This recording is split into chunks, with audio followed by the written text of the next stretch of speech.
በቅዱሳን የማይጠበቅ አሰራር ታይቷል፣ ተሰርቷል። በጣም አዝነናል፣ በጣም ደንግጠናል፣ በጣም ግራ ተጋብተናል። ይሄ የዓለም አሰራር ነው። ስለዚህ በዚህ ጉዳይ ላይ ካንቺ መልስ እንጠብቃለን። የምንወድሽ እህታችን ሊሊ ጥላሁን ጌታ ይባርክሽ፣ ለመዝሙሮችሽ በብዙ ባርክሻል።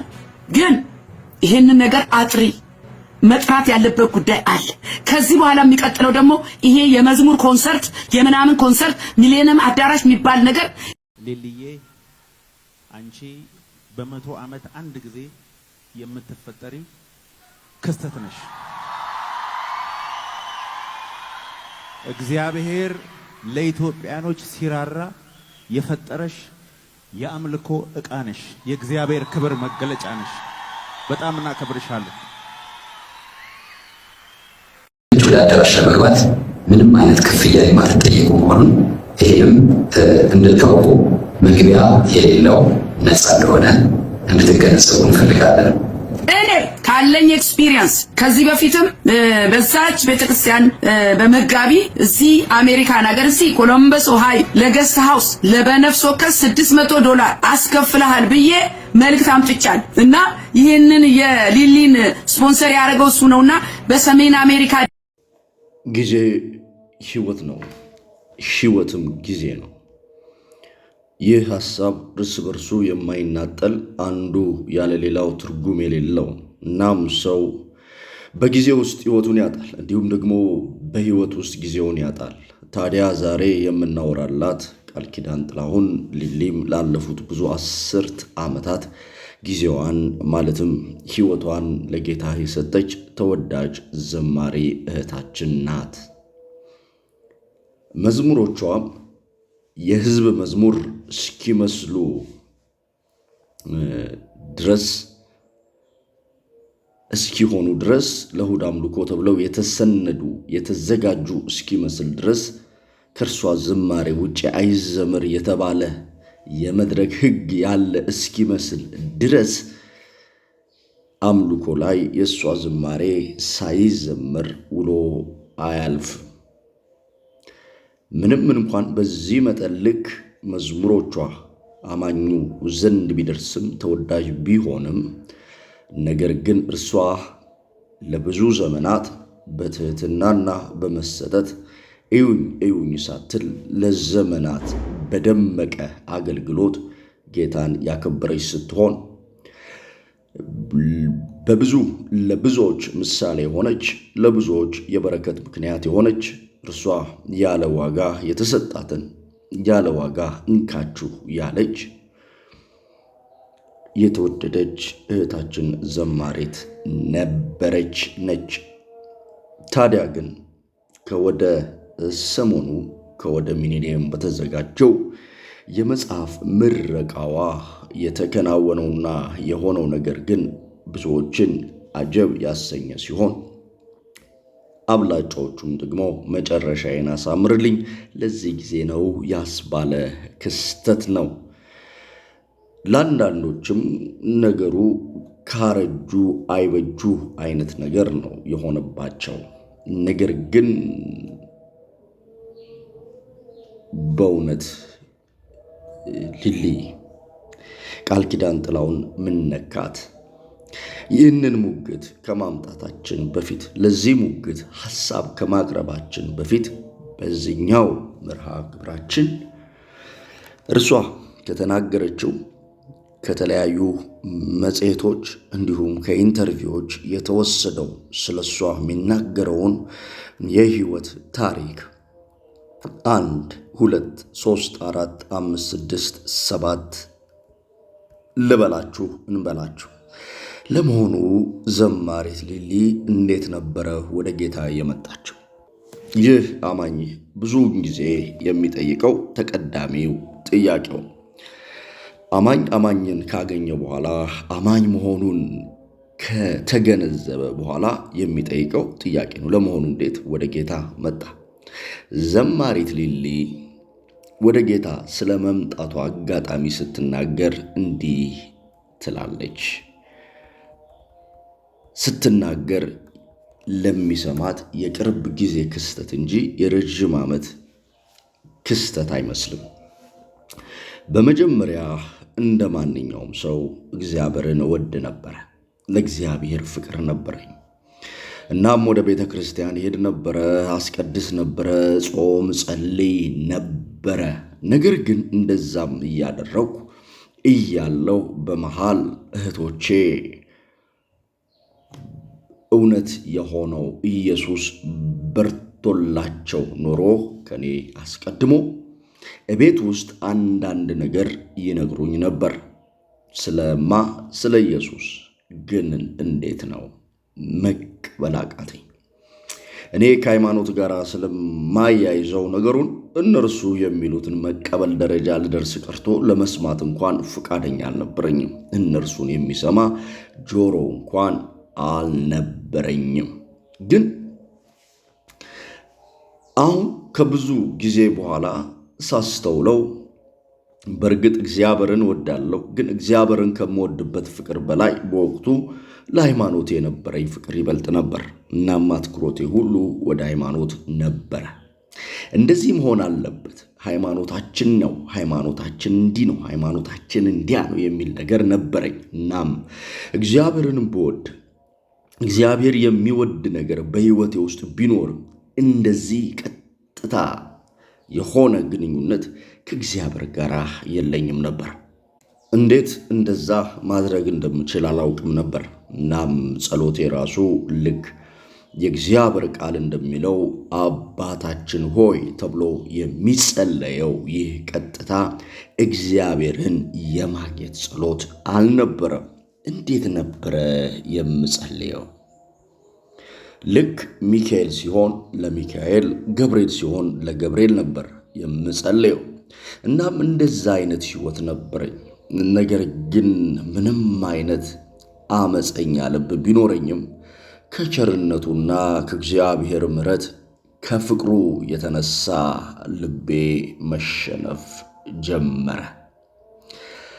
ለዛ እውነት ወንድም እህቶቼ ለሚነግሩኝና አንድ ጊዜ ትክክለኛው መንገድ ኢየሱስ እንደሆነ ከኢየሱስም ጋር በቀጥታ መነጋገር እንደምችል ከገባኝ በኋላ በቃ ሕይወቴን ለኢየሱስ ቶታሊ ሰጠው። በእርግጥ እግዚአብሔርን ብወድም በፊት ለእግዚአብሔር የተሰጠ ማንነት አልነበረኝም። ከዚያን ግን ሕይወቴ የተለወጠው ሕይወቴን ሙሉ ለሙሉ ለእግዚአብሔር ስሰጥ ነው። ከዚያ በኋላ ሕይወቴ ተለወጠ እና መንገዱን አወቅኩት፣ ትክክለኛውን መንገድ። ፍቅሬም ተለወጠ። ከዚያ በኋላ የሃይማኖት ፍቅር ሳይሆን የእግዚአብሔር ፍቅር ያዘኝ። እናም እንደዛ ነው ሕይወቴ የተለወጠው። ስለ ሕይወቴ ለውጥ አንዳንድ ሐሳቦችን ደግሜ ሳነሳ እንደተናገርኩት እህቶቼ ወደዚህ ሕይወት እንድመጣ ደጋግመው ይነግሩኝ ነበረ። እናም አንድ ቀን ከዛ እውነት የተነሳ ልቤ ለካ ለኢየሱስ ሳስቶ ነበር። እናም አንዴ ራሴ ጠየቅኳቸው። በቃ ይጸልዩ ነበር። ተሰብስበው አንድ ክፍል ውስጥ ሆነው ጊዜ ያሳልፉ ነበር። ይሄ ልማድ እንዳላቸው አውቃለሁ። እናም እንዲህ አልኳቸው፣ ዛሬ ስትጸልዩ ከእናንተ ጋር አብሬ መካፈል ፈልጋለሁ አልኳቸው። ዛም ፕሮግራም ላይ መገኘት ፈልጋለሁ አልኳቸው። ማመን አልቻሉም ነበረ። እናም እኔ ራሴ መዝሙር መረጥኩኝ። እስካሁን ድረስ ስለዛ ክስተት ስለዛ ሁነት ሳስብ ይገርመኛል። ከዛ በፊት እዘምር ስለነበረ መዝሙር አውቃለሁ። እናም ከዛ በፊት እዘምር ስለነበረ መዝሙሮችን እረዳ። እናም ራሴ የመረጥኩትን መዝሙር ለውጠኝ ለውጠኝ ለውጠኝ ለውጠኝ ጌታ ሆይ አንተን እንድትመስል አድርጋት ሕይወቴን ኢየሱስ ሆይ የሚለውን ነበር። እናም ሳላውቀው እንዴት እግዚአብሔር ሐሳብ ውስጥ እንደከተተኝ ሳስብ ሁሌም ያስደንቀኛል። በቃ ይገርመኛል። ስለዛ ቃል የለኝም።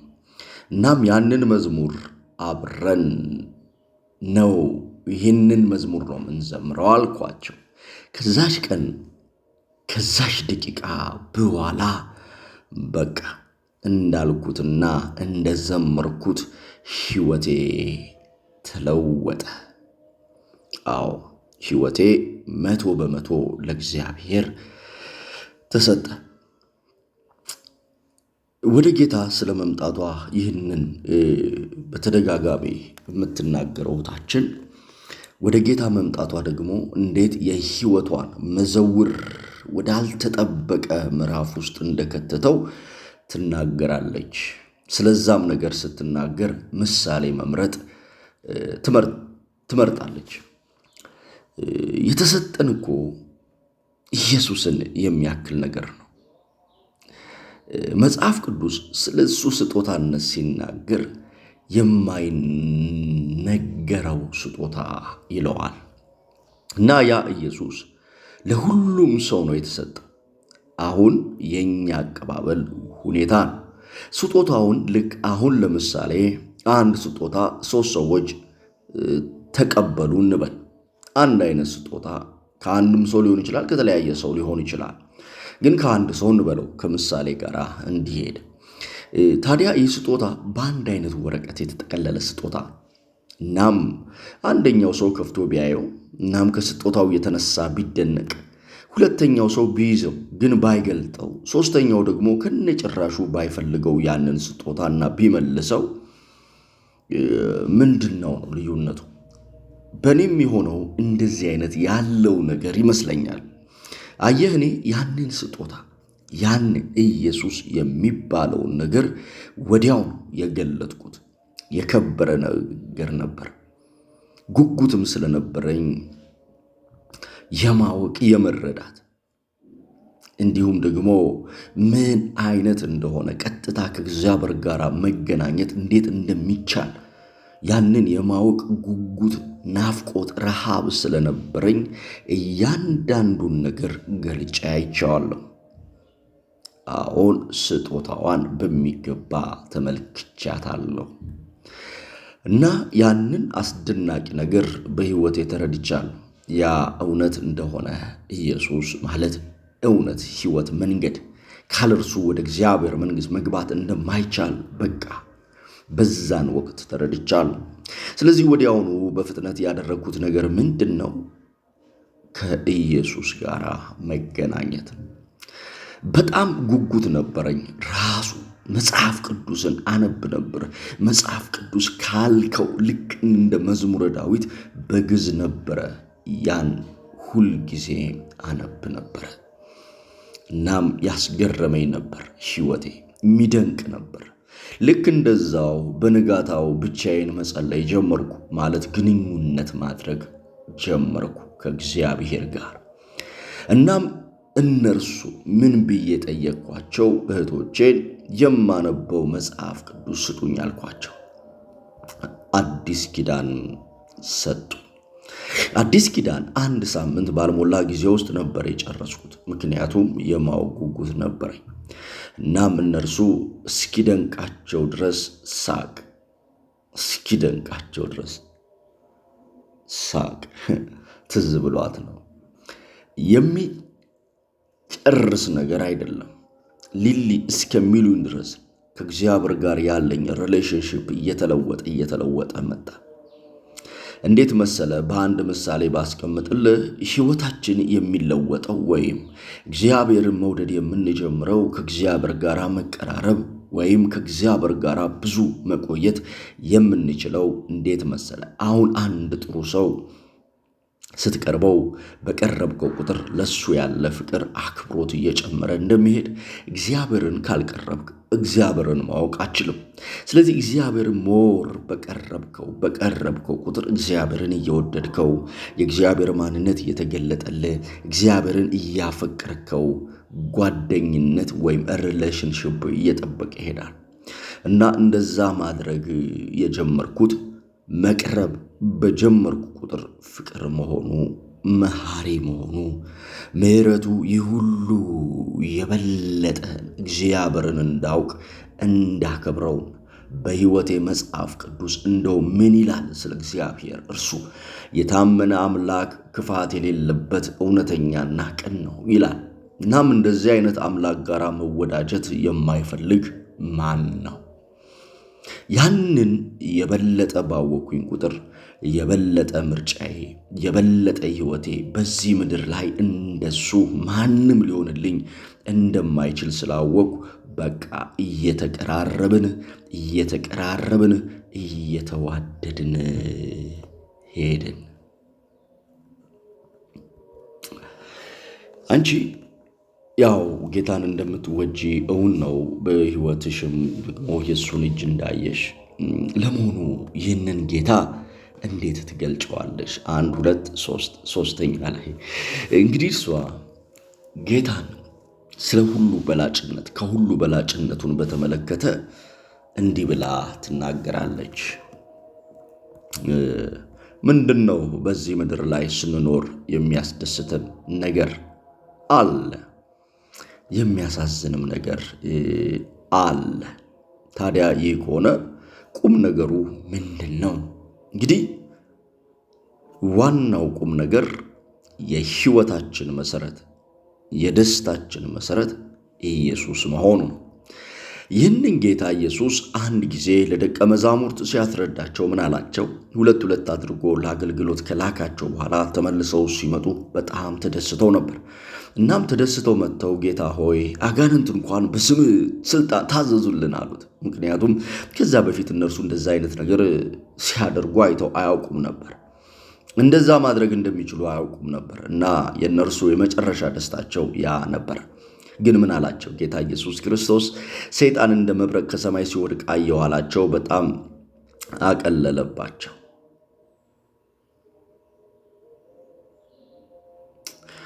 ወድቋል። እሱ ምንም የሚደነቅ ነገር አይደለም። ምን አላቸው? ጥሩ ነው አገልግሎታችሁ፣ ግን በዚህ ሳይሆን ስማችሁ በሰማያት መዝገብ ስለተጻፈ በዚያ ደስ ይበላችሁ አላቸው። ብዙ የሚያስደስት ነገር አለ፣ ግን የደስታችን መሰረት ግን መዳናችን ወይም ስማችን በሰማያት መዝገብ ላይ መጻፉ ነው።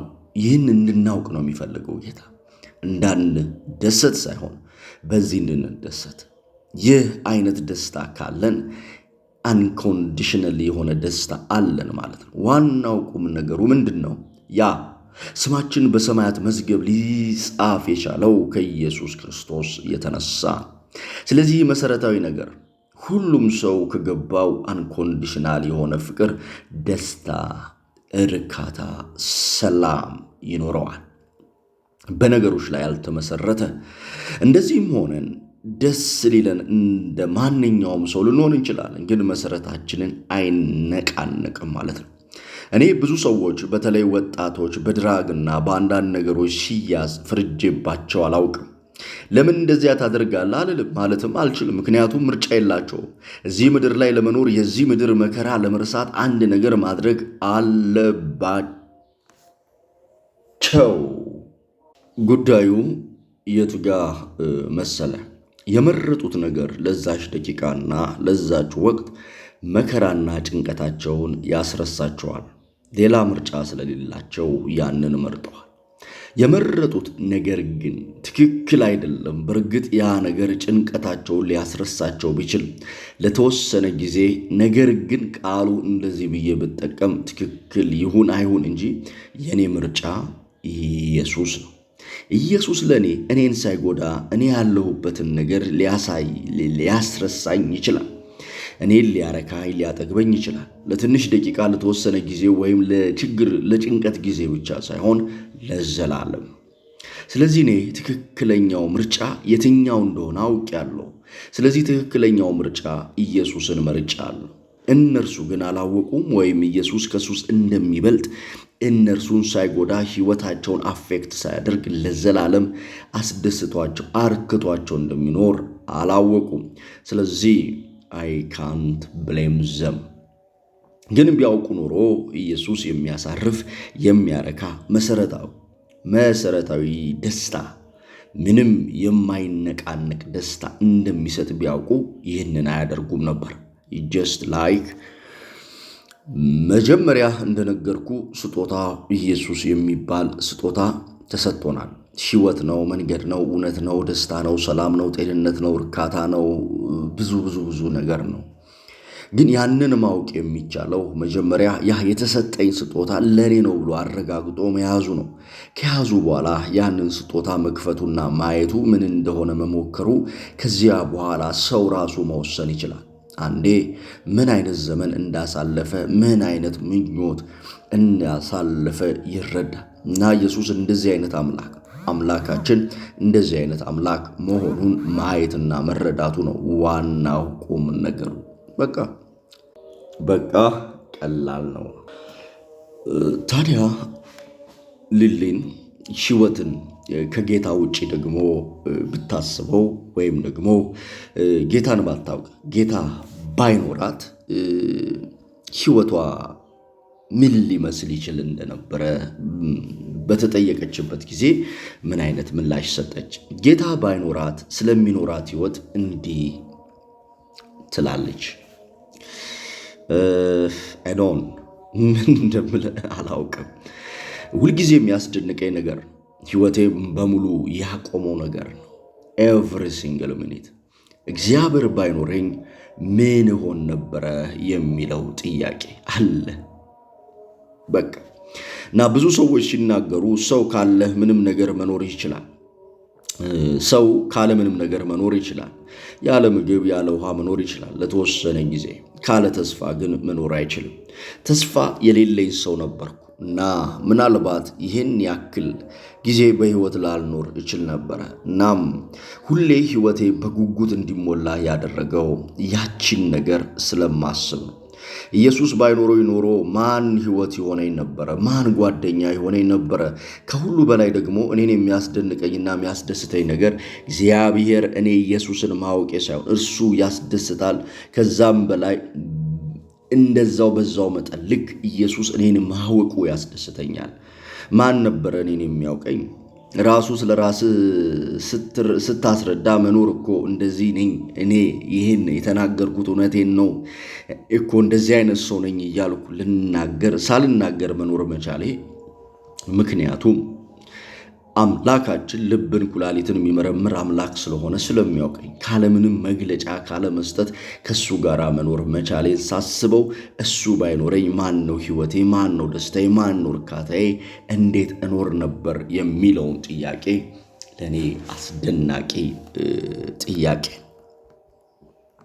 እንግዲህ በዚህ ቦታ ላይ እንደምንመለከተው እንደምናየው የሆነችውን ያለችውን ነገር ለሌሎች እንደማትገልጥ መግለጥ እንደማትፈልግ ነገሯ ልብንና ኩላሊትን ከሚመረምረው ከሰማዩ አምላክ ጋር እንደሆነ በተደጋጋሚ ትነግረናለች። ስለ ጌታ ከሁሉ በሕይወቷ በላጭነት እንዲህ ትላለች።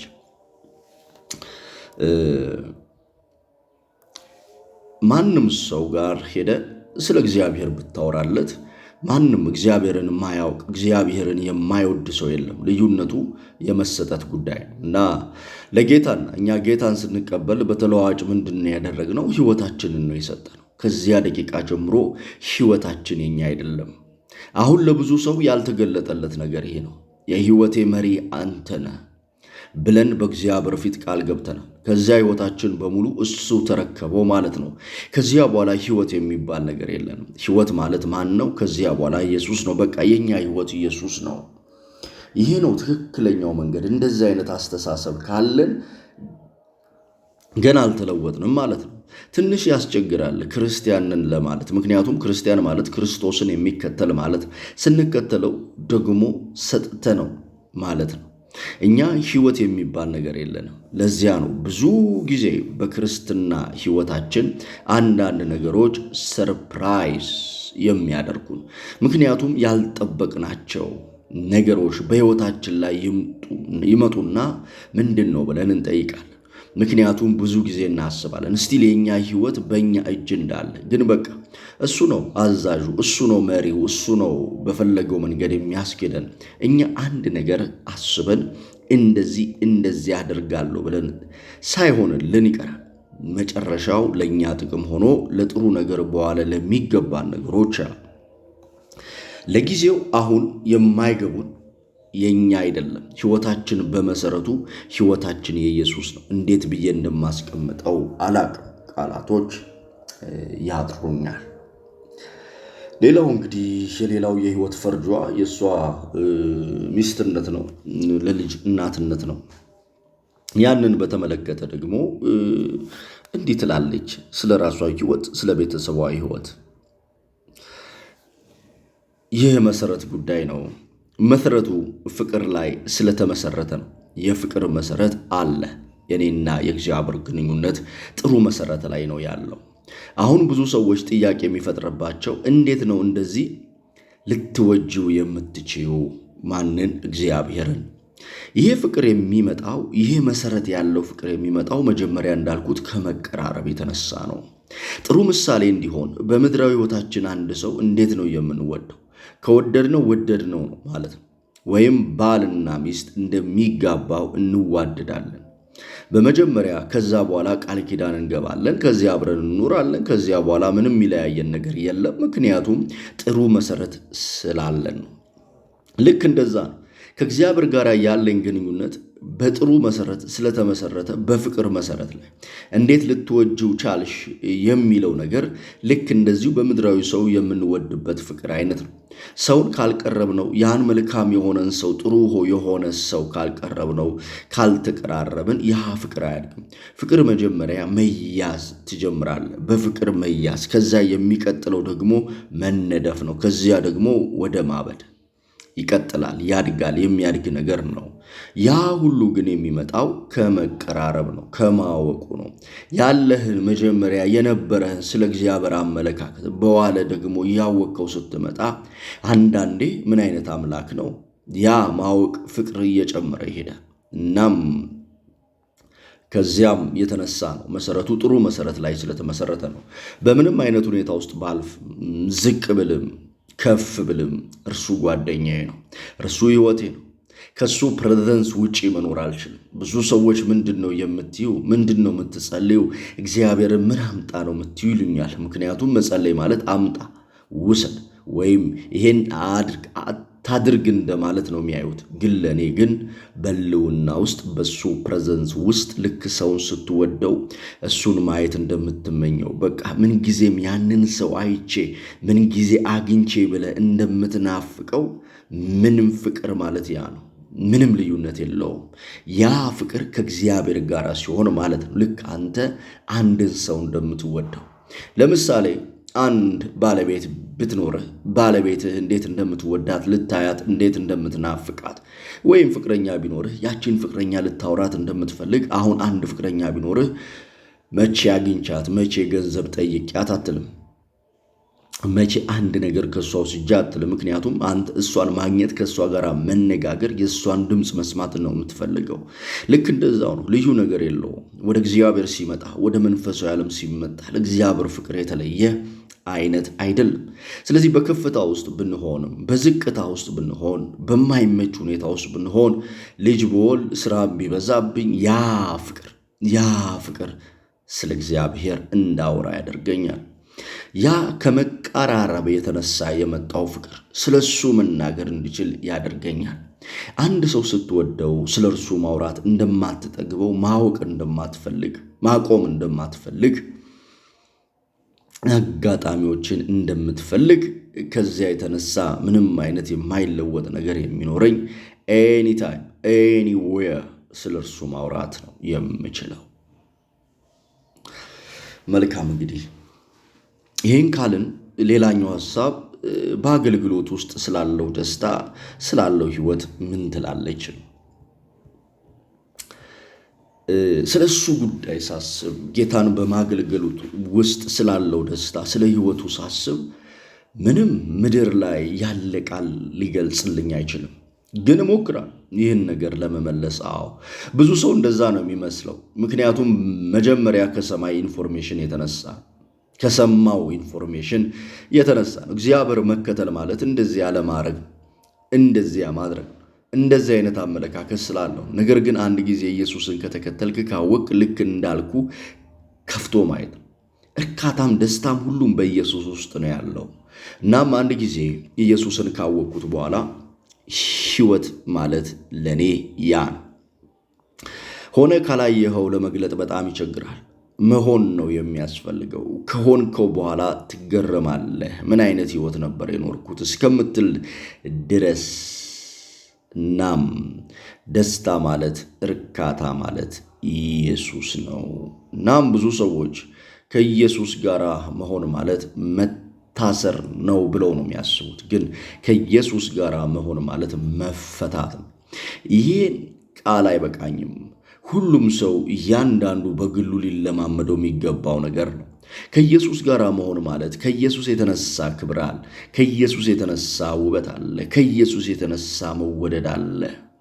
እኛ በራሳችን ጥረት ለማድረግ የምንሞክረውን ነገር ትኩረት ለማግኘት፣ ሞገስ ለማግኘት፣ ለመማር፣ ስማርት ለመሆን የምናደርጋቸው ጥቃቅን ነገሮች ሁሉ በጣም በቀላሉ ካለምንም ትግል ሕይወታችን ራሱ ውበት እያገኘ እርካታ እየኖረን ነው የሚሄደው።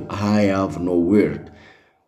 እኔ እንጃ ይህን ለመግለጥ ቃል የለኝም። እያንዳንዱ ሰው ሁሉ ኢየሱስ ጋር ሆኖ ሊያገኘው የሚችለው ኢየሱስ ጋር ሆኖ ጌታን ተከትሎ ክብር ነው እንጂ ውርደት የለም። ምክንያቱም መጽሐፍ ቅዱስ እርሱን የሚያምኑት ሁሉ አይጸጸቱም ነው የሚለው።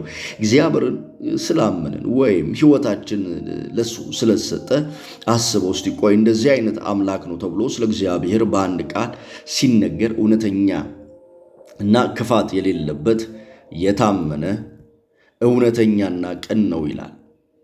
እንደዚህ አይነት አምላክ ሕይወትን መስጠት ማለት በቃ ከአስተማማኝ ሁኔታ ላይ ያለኸው ማለት ነው።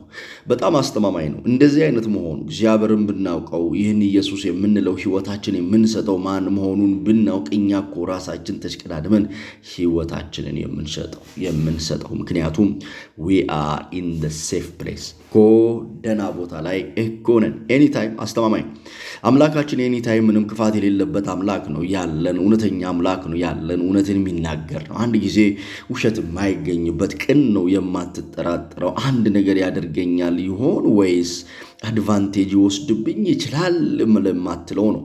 እናም እንደዚህ አይነት መሆኑን ቢያውቅ ሁሉም ሰው ራሱ ተሽቀዳድሞ መጥቶ ነው መጠየቅም መለመንም አያስፈልገውም። እና ለዚህ ነው እያንዳንዱ ሰው ይህንን መለማመድ ያለበት። እንግዲህ በዚህ መጠልቅ ስለሷ ከሰማን ስለሷ ከተረዳን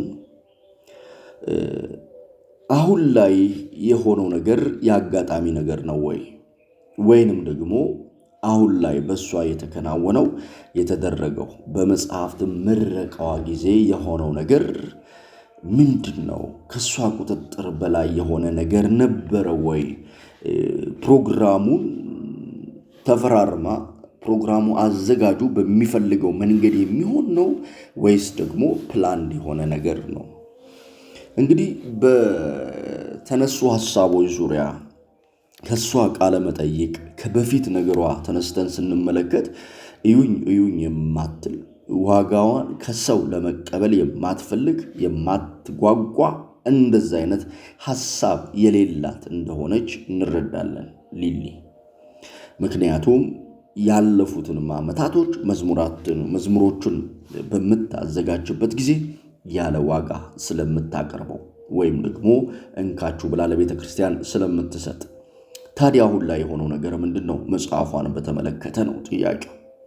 እርግጥ ነው መጽሐፍ ማዘጋጀት በራሱ ትልቅ ዲሲፕሊን የሚጠይቅ ማንም ሰው ልጻፍ ብሎ የማይጽፈው ትልቅ ስራ ነው የሰራቸው።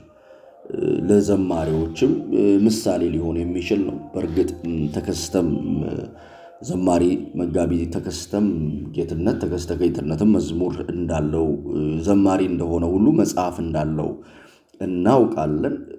አሁን ዘማሪዎቹ ወደዚህ ምዕራፍ እየገቡ ነው ያሉት። ብዙውን ጊዜ አገልጋዮች በተለይ ከቃል ጋር የተገናኘ አገልግሎት ያላቸው ናቸው ብዙ ጊዜ መጽሐፍን የሚጽፉት። ዘማሪዎቹም ወደዚህ መግባታቸው ይሁን ይበል የሚያሰኝ ደስ የሚያሰኝ ነው። እርግጥ ነው ይህንን ፕሮግራም በማዘጋጁበት ጊዜ መጽሐፉን አላነበብኩትም። ስለዚህ አውቶባዮግራፊ ነው ወይስ ምንድነው የሚለውን አላቅም ከርሱ በመነሳት ግን የግል ታሪኳን እንደሆነ መረዳት ማየት እንችላለን። እንግዲህ ይሄ ነው ሊሆን የሚችለው። አሁን ያቀረብነው ነገር ነው በተን ዘርዘር ብሎ ሊሆን የሚችለው። ግን ደግሞ ምንድነው የሆነው ምንድነው እየተከናወነው የሚለውን ማስተዋል ይገባል ያስፈልጋል። በእርግጥ የተከናወኑ ነገሮች የታደሙ ሰዎች እንዴት ነው የሚለው በእርግጥ አንዳንዴ ፕላን ያላደረጋችሁት ያላሰባችሁት ድንገቴ የሆነ ነገር ሊከሰት ይችላል። እኔ እንደውም ከሷም በላይ የሷም ሚና የሷም ተልኮ የሷም ኃላፊነት እንዳለ ሆኖ ግን ሌሎች አገልጋዮች የታደሙ ሰዎች በደንብ ቆም ብለው ማሰብ እንዳለባቸው ልሞግት እወዳለሁ። ወደ አንድ መርሃ ግብር በሚታደሙበት ጊዜ ታደመውም ንግግር እንዲያደርጉ እድል ሲሰጣቸው የሚናገሩት ምን አይነት ነገር ነው? የሚያንጽ ነው ወይስ ደግሞ ጥያቄ የሚያስነሳ ነው? እንደ መንፈሳዊ ሰው የእግዚአብሔርን ቃል እንደሚያውቅ ሰው ሊሆን ይገባል። እንደ አገልጋይ በመሰባሰባችን ውስጥ ምንም እንኳን በጣም ትልቅ ቦታ ሊሰጣቸው የሚገቡ ሰዎች ቢኖሩ ብዙ የተከበሩ በምድር ስሌት ሰዎች ቢኖሩ እዛ ያገናኘን ይሄ ፕሮፋይላቸው አይደለም። በአንድነት የሰበሰበን በአንድ ላይ የምናመልከው ጌታችን ነው። ስለዚህ በነገር ሁሉ መግነን ያለበት ኢየሱስ ነው እና የብዙዎችም ሙግት እሱ ነው። የተሸፈነ ነበረ በዕለቱ ኢየሱስ፣ እግዚአብሔር የተከደነ ነበረ በዕለቱ። እናም ተሳስተው እንኳን ያልሆነ አስተያየት በሚሰጡበት ጊዜ ኖ ክብሩን ጌታ ይውሰድ አትሊስት እንኳን ከልብ ባይታመን እንኳን ቢባል ጥሩ ነው ከታች ለሚመጡት። ካለበለዛ የሴሌብሪቲ ኮንሰፕት ነው ተጠቂዎች የምንሆነው። ይሄ ደግሞ ዓለምን እያናጋ ያለ ነው። ይሄ ደግሞ ከክርስትና ማዕቀፍ ውጪ ነው። ምክንያቱም እኛ ኮከብ እንድንሆን አይደለም የተጠራ ነው። ኮከባችን ኢየሱስ ነው። እሱን ነው የምናበራው፣ እግዚአብሔርን ነው የምናከብረው። ህይወታችን የሱ ስለሆነ አሁን ካልኩት አንፃር ዘማሪት ሊሊ እንደማትቃወም እሙን ነው። ምክንያቱም ባለፉት በመጽሔት በተለያዩ ሚዲያዎች ላይ በሰጠችው ሐሳብ ውስጥ ያንጸባረቀችው ስለሆነ ዛሬም በዚህ ውስጥ አካትቼዋለሁ ብዬ አስባለሁ። እርግጥ በአንድ ፕሮግራም በአንድ መርሃ ግብር የሚጠናቀቅ አይነት ፕሮግራም አይደለም ይሄ አሁን ያቀረብኩት።